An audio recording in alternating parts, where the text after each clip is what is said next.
Good morning dear student. मैं assistant professor Shyam Kumar Maurya Valmiki teachers training college Vaishali के इस चैनल में सभी विद्यार्थियों का स्वागत करता हूं।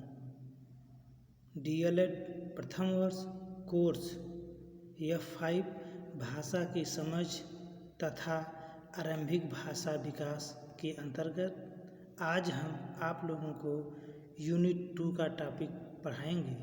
टॉपिक का नाम है भाषा के आधारभूत सुनना, बोलना, पढ़ना तथा लिखना का विकास।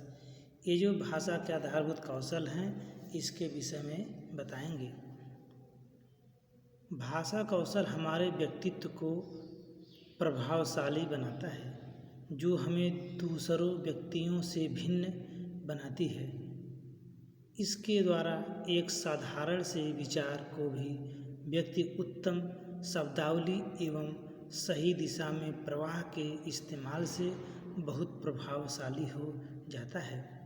यदि कोई साधारण वाक्य हो और उसी वाक्य को दो भिन्न भिन्न व्यक्ति बोले, एक साधारण व्यक्ति और एक भाषा कौशलों से युक्त व्यक्ति, तो दोनों व्यक्ति के वाक्य में अंतर होगा, क्योंकि प्रभावशाली व्यक्ति अपने वाक्यों को शुद्ध तथा शब्दों के उतार चढ़ाव के साथ बोलता है, जिससे वाक्य प्रभावशाली बन सके। लेकिन वहीं पर जो एक दूसरा व्यक्ति है जिसको भाषा के बारे में उतार चढ़ाव के बारे में मालूम नहीं है, उसका प्रभाव कम देखने को मिलता है। साधारण शब्दों में कहें तो केवल सुनना, बोलना, पढ़ना तथा लिखना भाषा कौशल के विकास नहीं है, बल्कि ध्यानपूर्वक सुनना, सार्थक बोलना, सार्थक पढ़ना तथा सार्थक लिखना भाषा के कौशल के अंतर्गत आते हैं। भाषा शिक्षण के उद्देश्य ग्रहण और उद्देश्य अभिव्यक्ति है।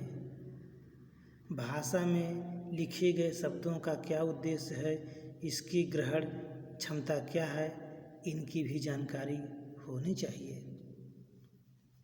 भाषा कौशल में सुनना, बोलना, पढ़ना, लिखना, ये 4 भाषा के कौशल हैं। सुनना, सुनकर अर्थ ग्रहण करना, इसको हम ग्रहणात्मक कौशल भी कहते हैं। बोलना, बोलकर विचार प्रकट करना, इसको अभिव्यक्तात्मक कौशल भी के नाम से भी जानते हैं। पढ़ना, पढ़कर अर्थ ग्रहण करना, इसको हम ग्रहणात्मक कौशल कहते हैं। और लिखना, लिखकर विचार प्रकट करना, इसको अभिव्यक्तात्मक कौशल कहते हैं। ये 4 प्रकार के भाषा कौशल हैं। सुनना और पढ़ने को ग्रहणात्मक कौशल भी कहते हैं। बोलना और लिखने को अभिव्यक्तात्मक कौशल कहते हैं, क्योंकि बोलना और लिखना हम अभिव्यक्त करके व्यक्त करते हैं। सुनना और पढ़ने को हम ग्रहणात्मक कौशल करते हैं, क्योंकि हम इसे सुनकर ग्रहण करते हैं और पढ़कर ग्रहण करते हैं। भाषा कौशल के विकास लिखना, पढ़ना, बोलना, सुनना, राइटिंग, रीडिंग, स्पीकिंग और लिसनिंग। शॉर्टकट में याद करने के लिए सुबोपली कहते हैं। बुद्धि के लिए इनपुट सुनना और पढ़ना है, बुद्धि के लिए आउटपुट लिखना और बोलना है। सुनना और बोलना अमूर्त रूप है, जो कि दिखाई नहीं देता है। यदि जो हम शब्द बोलते हैं, आप लोग सुनते हैं, आपको दिखाई देता है? नहीं। ये क्या है? यह अमूर्त रूप है।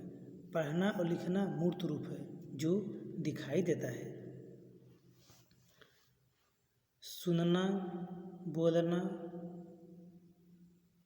को हम भाषण कहते हैं, या पठन को हम लेखन कहते हैं। सुनना और बोलना, इसमें ध्वनि का कार्य होता है। सुनेंगे और बोलेंगे तो क्या होता है? इसमें ध्वनि का कार्य होता है, इसलिए ध्वनि विज्ञान से संबंधित है। सुनना और बोलना किससे संबंधित है? ध्वनि विज्ञान से संबंधित है। पढ़ना और लिखना लिपि विज्ञान से संबंधित है।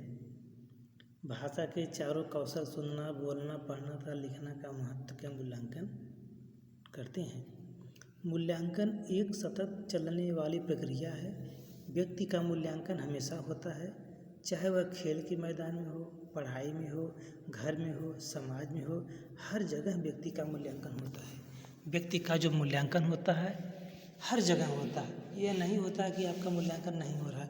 आप जिस समाज में रहते हैं, जिस विद्यालय में रहते हैं, जो आपका परिवेश है, जो आपका वातावरण है, आपका कार्य क्या है, आपका मूल्यांकन इसी तरह यदि आप अच्छा करते हैं तो आपका लोग मूल्यांकन अच्छा करेंगे।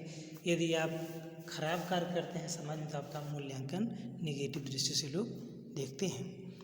मूल्यांकन स्वयं विद्यार्थी के संबंध में होना चाहिए और उसके साथियों के साथ होना चाहिए। जैसे मान लीजिए कि आपका यूँ दोस्त हैं तो आपका मूल्यांकन क्या है, आपके संबंध में आपके विद्यार्थी हैं जो साथीगण हैं उसका भी मूल्यांकन होना चाहिए और साथ साथ मूल्यांकन होना चाहिए। मूल्यांकन कई प्रकार के परीक्षणों पर आधारित होता है।